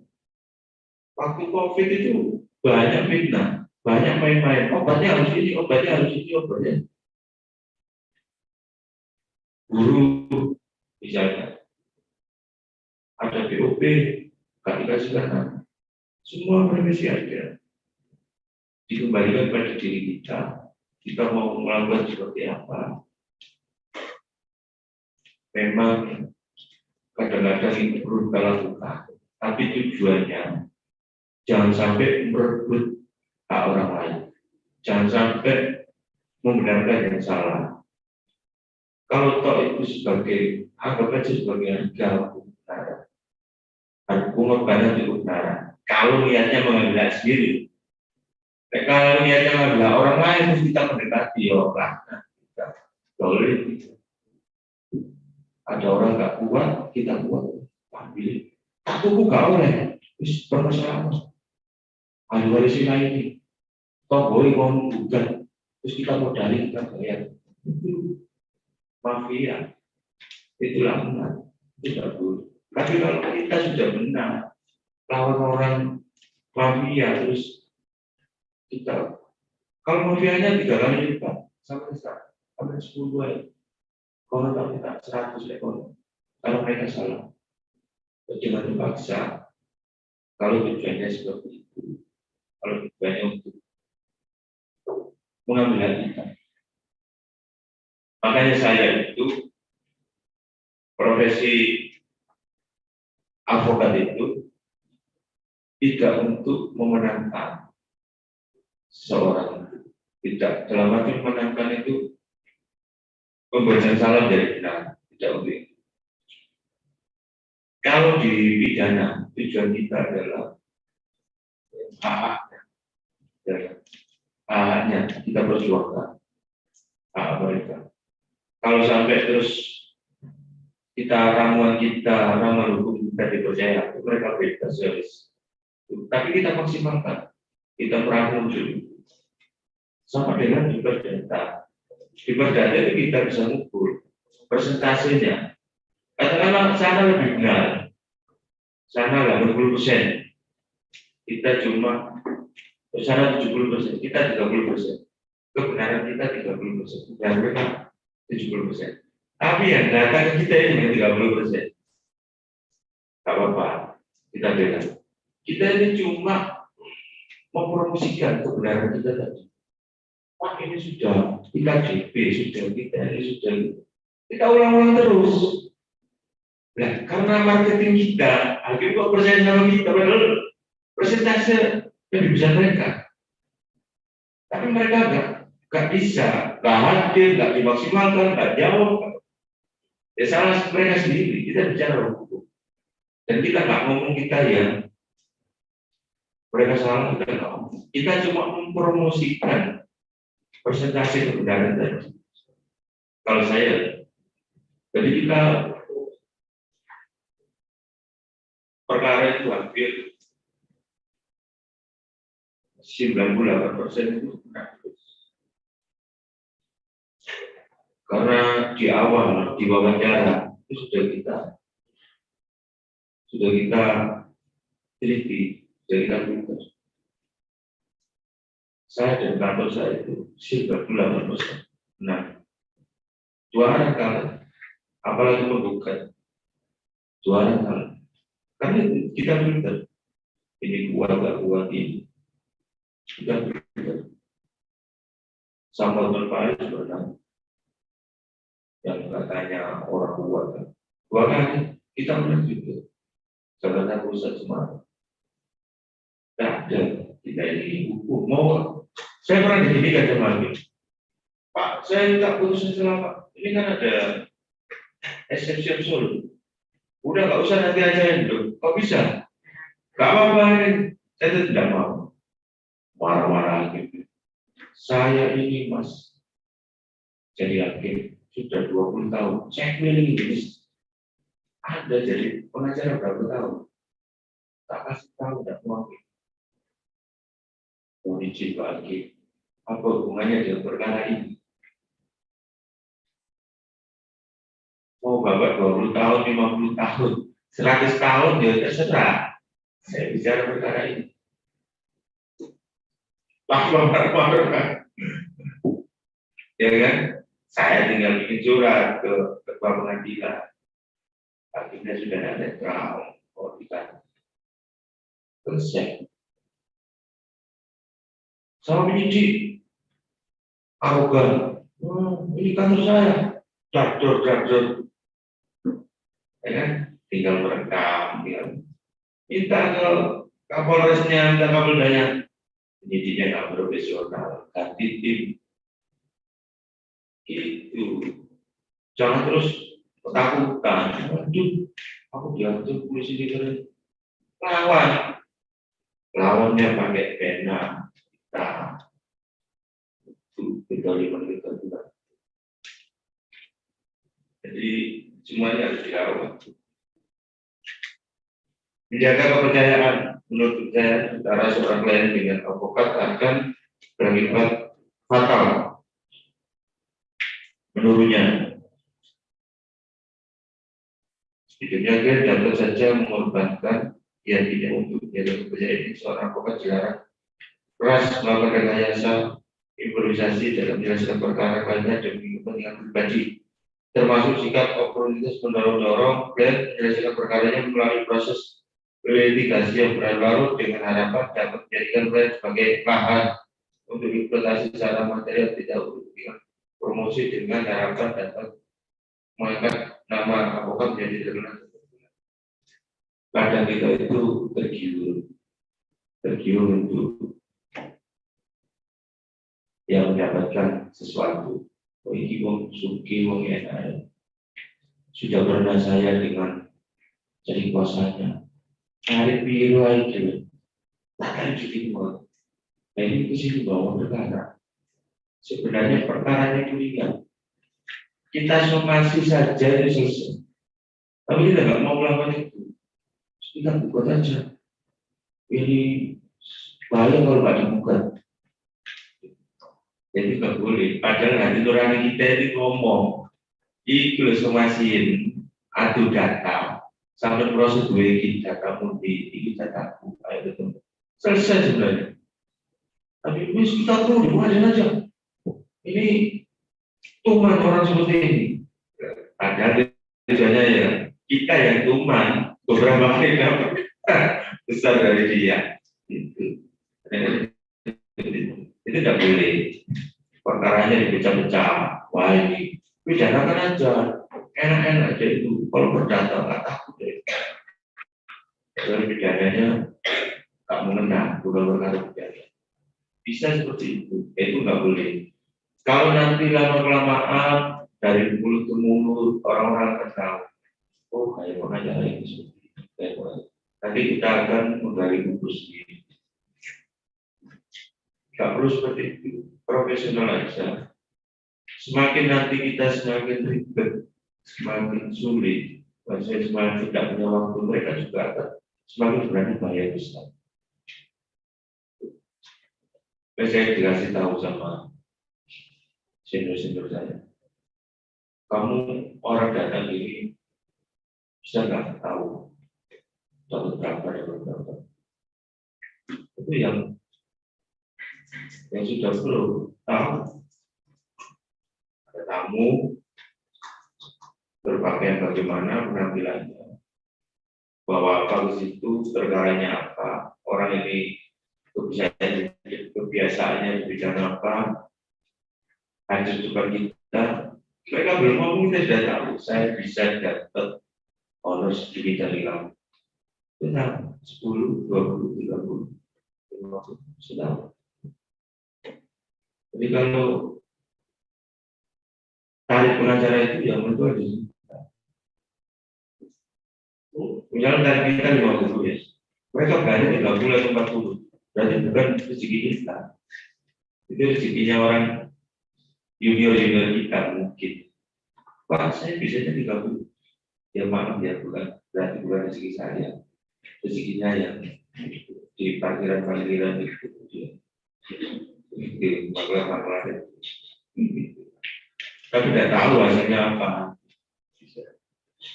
Atau mungkin saya pernah tahu, kalau kamu narik seseorang masih ditawar, kamu harus introspeksi diri. Jadi belum punya wibawa, belum punya power. Orang itu bawa yang duduk di sini dekan, belum ngomong juga awalnya berbeda. Yang duduk di sini Pak Menteri, yang duduk di sini anak kecil. Orang itu bawa, walaupun nggak berhadapan, tahu ada di sebelahnya, bawa, gitu ya kan. Nah, ketika kita sudah narik masih ditawar, berarti power kita itu kurang.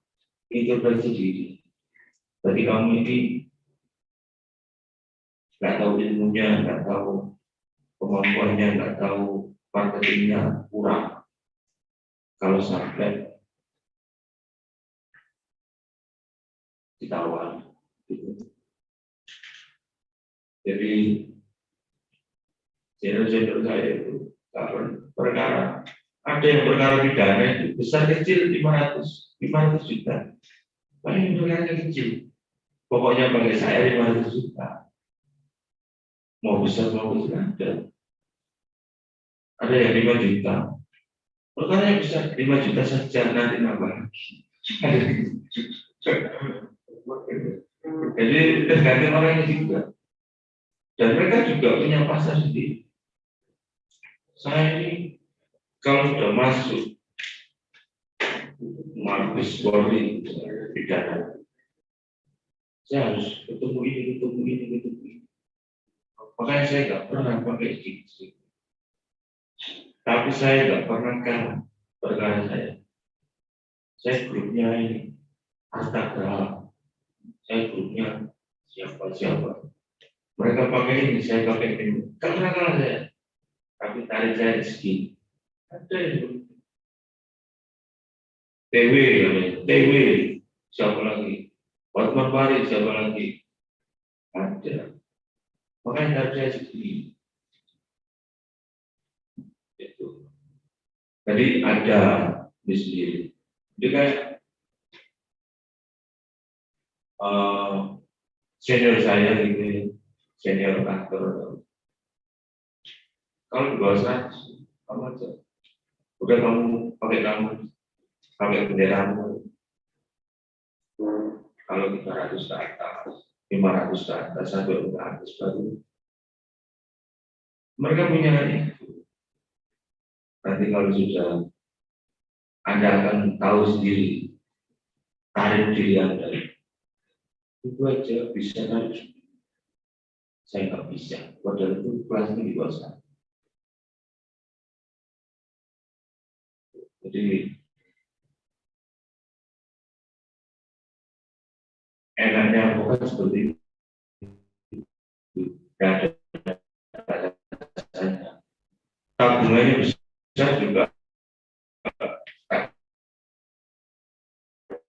Oh no, 500 juta.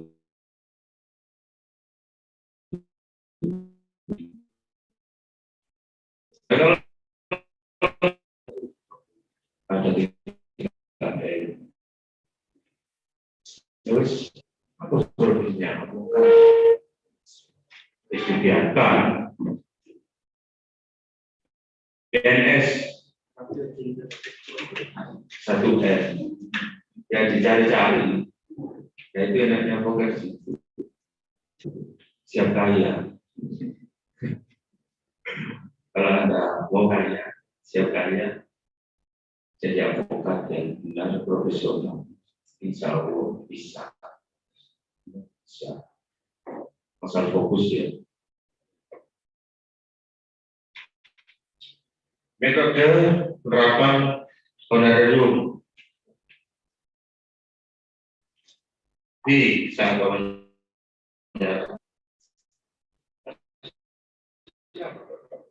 kurang 10 menit. Ya, jelasin aja kalau ada yang bertanya. Apakah berdasarkan kuasa, apakah seorang klien bisa mendapat kuasa secara sepihak, sedangkan advokat juga bekerja sesuai aturan dan alurnya.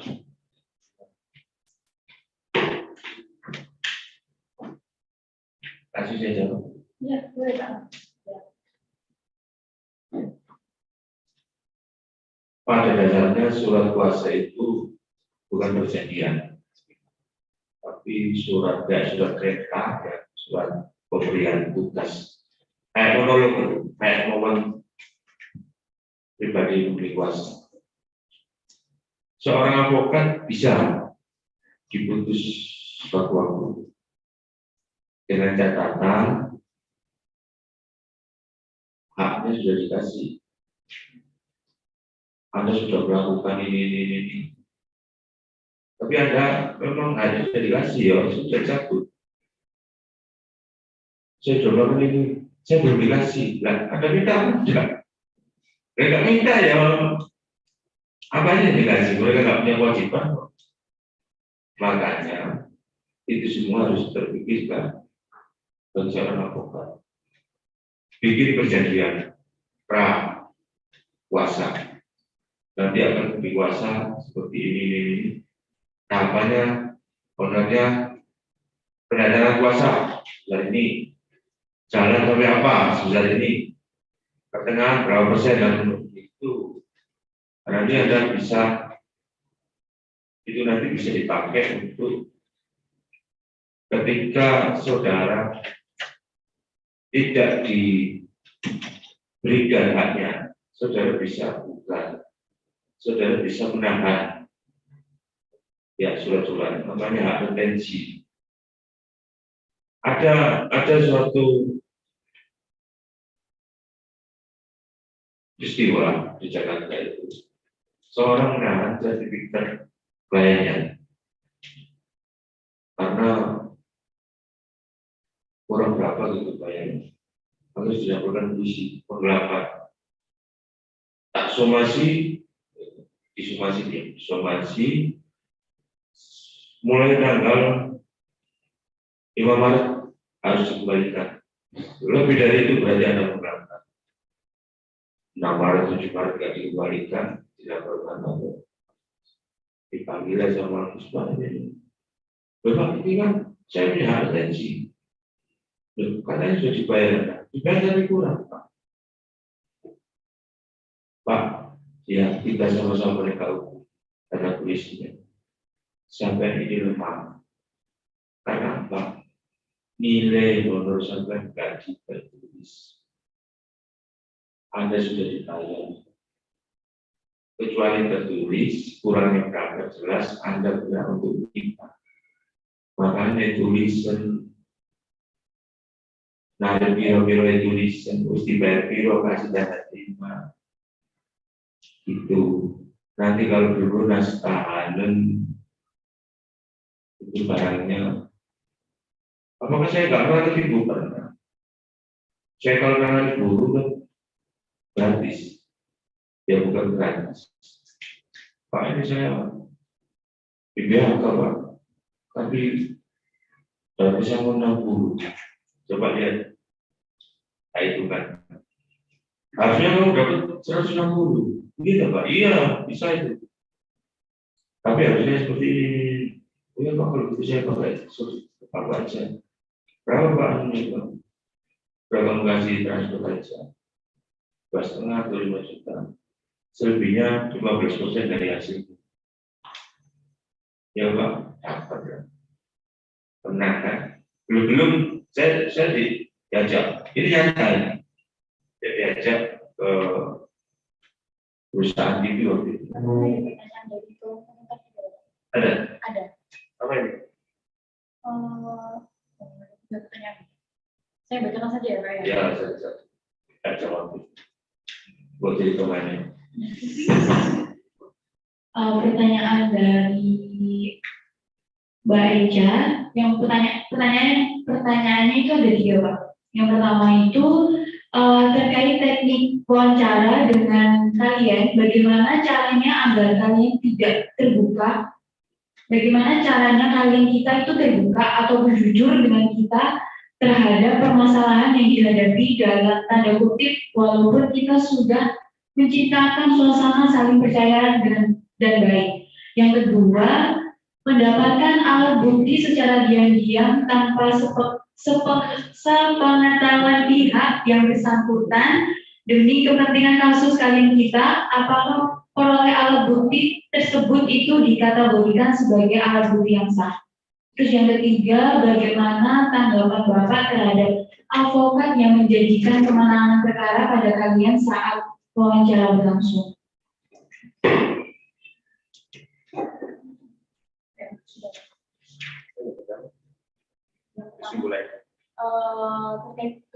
Terkait dengan wawancara itu, bagaimana cara kalian biar bisa terbuka terhadap kita, itu Pak?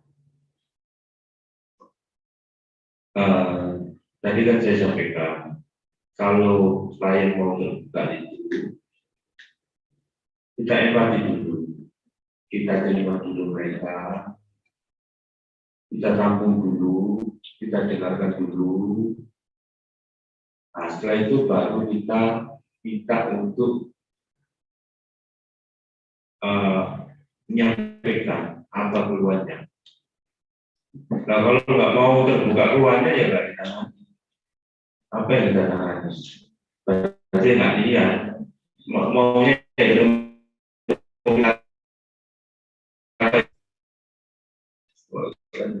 serius.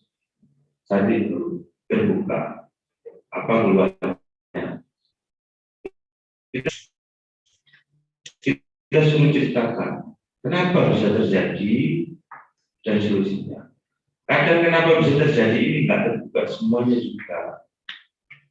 Kita sampaikan, Pak, kalau sampai nggak terbuka semuanya, kalau nanti di luar, ini Bapak atau Ibu ya, atau siapa, kalau nanti ke depan ada masalah yang di luar yang menyampaikan ini, saya nggak bertanggung jawab. Pak juga harus nyolong, padahal dia nyolong. Mereka harus nyolong, tak kasih solusi bagaimana orang curi itu dianggap saya pelakunya. Bagaimana orang pelaku itu bisa reda, bisa dimaafkan. Ada alasan pemaaf, ada alasan benar. Mereka nggak cerita. Eliezer menjalankan cerita ya Allah. Kalau ada masalah jangan salahkan saya. Itu yang penting. Tujuan terbuka itu cukup yang lain sendiri, bukan kepentingan kita. Kita ini bahannya dia, kita kelola. Kalau kamu bahannya kamu kurangi, ya kan, tanpa garam ya wis gak kurit belas ini. Jadi untuk pertanyaannya, jawabannya, untuk supaya terbuka kita kasih statement. Kalau Anda tidak terbuka, saya hanya bisa membela terhadap apa yang Anda sampaikan. Itu. Kalau itu nggak terbuka bukan risiko kita nggak ada kepentingan kok untuk membuka dalam-dalam, ya kan? Nggak ada kepentingan. Kok cerita ini nggak cerita ini, dan kok nggak cerita nggak bisa tapi loh, berarti gitu. Paham ya? Kedua? Tapi waktunya sudah habis, Pak. Apa? Mungkin 5 menit lagi ya, Pak ya. Yang pertanyaan kedua itu bagaimana alat bukti secara diam-diam tanpa sepengetahuan pihak yang bersangkutan demi kepentingan kasus kami kita, apakah pada alat bukti tersebut itu dikategorikan sebagai alat bukti yang sah? Ya, jadi alat bukti diam-diam itu ya bagaimana? Kalau diam-diam itu mencuri, ya kita kasar. Tapi kita ini kan pengacara, nggak sejauh itu. Buat apa kita mencuri diam-diam? Itu nggak penting, nggak perlu dilakukan. Dan perolehan bukti yang baik itu klien loh, bukti dari klien. Perolehan bukti yang baik itu nanti membuat pembuktian kita lebih dipercaya karena semuanya tergantung keyakinan hakim. Kalau kita aja sudah, Pak ini kopinya tapi saya dapatkan dari dalam asnya, dirjen apa, kementerian apa, nggak bisa seperti itu. Aku juga nggak yakin. Berarti kamu memang mencuri. Yang ketiga. Yang ketiga itu bagaimana tanggapan Bapak terhadap advokat yang menjadikan kemenangan perkara pada klien saat wawancara berlangsung gitu? Itu dilarang, secara kode etik dilarang menjadikan kemenangan. Tetapi kita itu ngasih prediksi supaya kita ini mereka bisa menilai kita mampu apa tidak mampu. Tetapi jobnya pastinya tergantung hakim.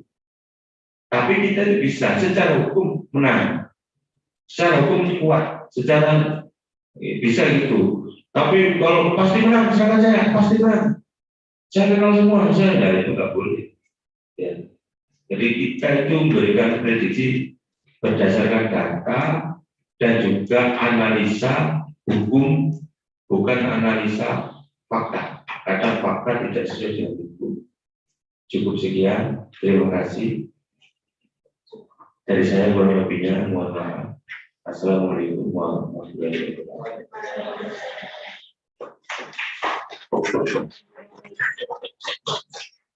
Oke, baik. Terima kasih atas materi yang telah diberikan Bapak dan jawabannya juga. Semoga ilmunya bermanfaat untuk kita semuanya dan berguna untuk ke depan para peserta PKPA angkatan 16 ini. Oke, sebelum lanjut ke materi selanjutnya, para peserta PKPA boleh mengambil snack atau minuman yang ada di belakang. Tetapi setelah ambil langsung kembali ke tempat duduk masing-masing lagi. Oke, bisa dimengerti? Oke, baik. Oke, bisa istirahat berapa ya? Ya mungkin 2 menit, 3 menit ya ambil snacknya, terus kembali lagi ke ruangan. Terima kasih.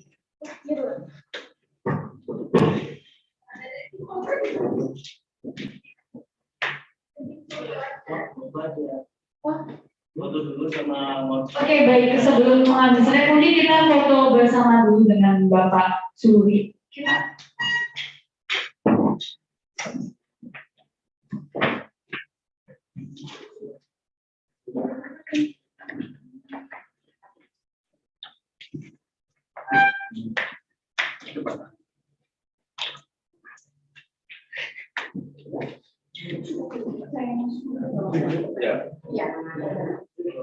Saya masih mau tahu.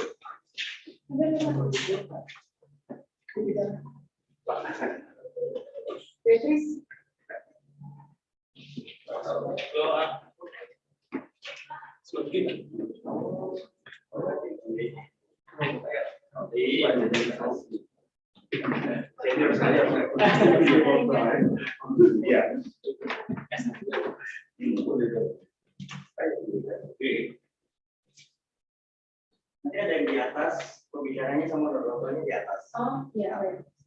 Nanti peserta ada di atas, selanjutnya di depan.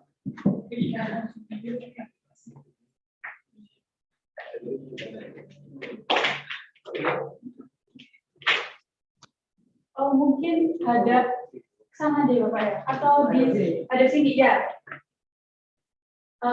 Untuk yang cowok mungkin di atas sini, di belakang, yang cewek di depan. Ya, banyak ya, banyak cowoknya. Ya.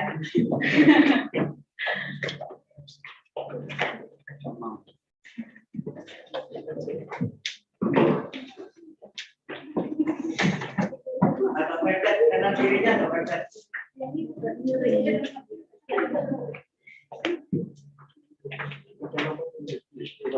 Kebanyakan di sisi kiri. Kebanyakan di sisi kiri.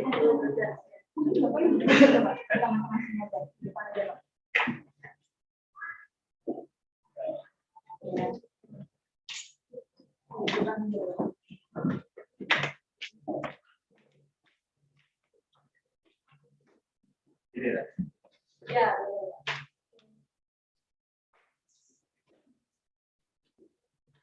Satu, dua, tiga. Ya bebas, ya bebas. Mengepal atau apa bebas. Oke. Jadi bisa diatur duduk ya.